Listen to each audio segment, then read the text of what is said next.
Hi, I wanted to talk to you about the Topic 4 project and what we were looking for to earn those points.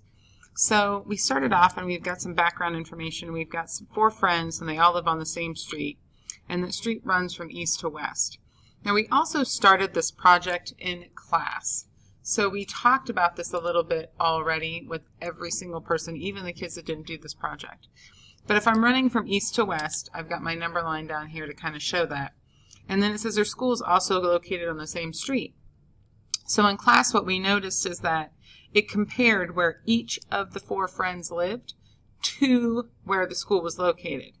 And so we talked about in class, we said, well, if everybody's talking about how far they are from the school, what number would the school represent on this number line and where should we put it? And so as a class, we decided that we should put the school right in the middle, and that should represent the number 0 on the number line. We then talked about how east went this way and west was over here, and so how all the east numbers up here would be considered positive and all the west numbers would be considered negative. So if Myrna lives to the west of the school and she's 4.5, we thought of that as negative 4.5.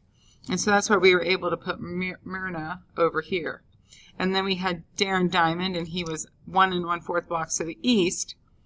And so that would mean just a positive 1 1/4. So that's why we find Darren on this side of the 0. So continuing on, then we've got Chris at negative 2 3/4 and Heidi Hart at positive 3.5. When we looked at this number line, we said, well, we could count by ones. First of all, that would keep the number line incredibly smashed in. Everything would be squished right in the middle. We don't want that. And then if I have fourths and halves and 3/4, having to do that like Darren would have been like, this is 1, and then I would have had to think about dividing this into 4. And so we said, well, what would be an easier way to do that? And so we said, well, what if we actually just go ahead and count by fourths? So this would be positive 1/4. This would be positive 2/4, which is also 1/2. This would be 3/4, and then this would be 1. And so if you keep doing that, then there's 1 1/4, and that is where Darren is located. And then this would be then 2, this would be 3. And so then we've got Heidi over here at 3.5, positive 3.5. And so that's how we lay those out. We went down the other side and did the same thing, and this would be negative 1, so negative 1/4, negative 2/4, which is the same thing as negative 1/2, negative 3/4, and you keep going down here. And so we find Chris at negative 2 3/4, and we found Myrna at negative 4 1/2. And so that was how your number line was supposed to be laid out. Now the directions above that said double click on the picture below. It says draw a picture that represents the positions of their houses along the street. Double click on that image below. So when you double clicked on that, that opened up a Google drawing and you could move those around. And we did that in class as well. And if you're ever reading directions on a project and you're not sure what exactly it wants or needs or it's asking you to do, please come ask a question. Send me an email, take a picture of it, whatever you need to do to get your point across so we can get your question answered so you can make sure you get your work on your project done correctly. The next thing that we did then is we were going to use that. It says, okay, where did we set it up? Where was Sunnyside School? We said it was at 0. And then what we were counting by up here, our scale or our spaces were 1/4, and you could have also written that as the decimal 0.25. Down at the bottom here, this is the other thing we did, and we added that really cool web Chrome extension called Equagio. So we added the web extension called Equagio. And it looks like that little blue diamond kind of at the top of in your Chrome extension tools. So if you need to write something with like an absolute value, or you're trying to do fractions or mixed numbers, and it doesn't want to make them look like fractions, that is an excellent tool to use. So what we did here was we were trying to find distance, and so we wanted the different distance from Chris to Myrna's house. And so if you notice up there, we said Chris's house was negative 2 3/4, so that shows Chris's. And then Myrna's was a negative 4.5 rather. And when we want to find a distance, we are going to subtract. Now, what we talked about in class multiple times was that when we talk about distance, distance can never be negative. So we shouldn't end up with a negative answer here. And the way we get around that is that we say we want the distance, so we want the absolute. All right, so we want to put these in absolute value bars. I put some absolute value bars there in the wrong place. So we want to put these inside of absolute value bars. Now I can think about this as the fractions or the mixed numbers, or I can think of it as decimals. And you just need to remember that when I subtract a negative here, that ends up adding a positive. And so that is why right here suddenly we're adding. Now I'm adding, but I've got a negative number and a positive number, which means I'm actually going to subtract those two. So when I add a positive number and a negative number, I'm actually going to subtract. So I could think of it 4½ minus 2 3/4, or I could think of it as 4 5/10 minus 2 75/100. Remember, I got to line up my decimals there and add a 0, and over here I would need to get a common denominator. When I do that work, I would get 1 3/4. Having all kinds of writing problems today. 1 3/4, and with the absolute value of that, I want it to say 1 3/4, so I can say that they're 1 3/4 apart.